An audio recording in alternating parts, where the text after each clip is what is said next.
Bonjour chers auditeurs, nous allons vous introduire notre exposition basée sur la folie dans l'art, un défi donné par les enseignants de français à l'occasion de cette fête du printemps.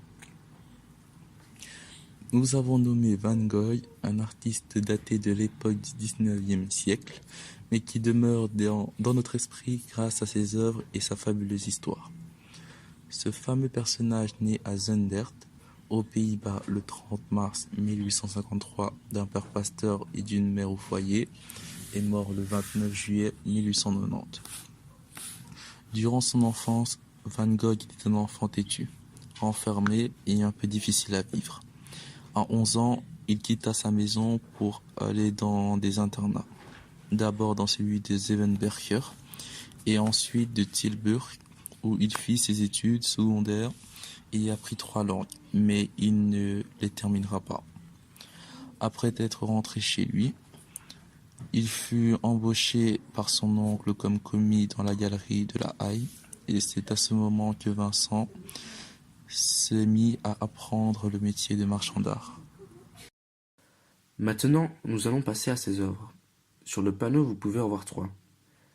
Sachez qu'elles sont toutes les 3 reconnues sous des styles différents, à savoir le post-impressionnisme, le pointillisme et le néo-impressionnisme. Si vous poursuivez à regarder le panneau, vous voyez son frère. Son frère s'appelle Theodor Van Gogh, et il est très important pour Van Gogh puisqu'il a contribué à sa vie financière, mais aussi morale. Durant toute leur vie, ils se sont échangés des lettres. On a réussi à reconstituer sa vie grâce à ça.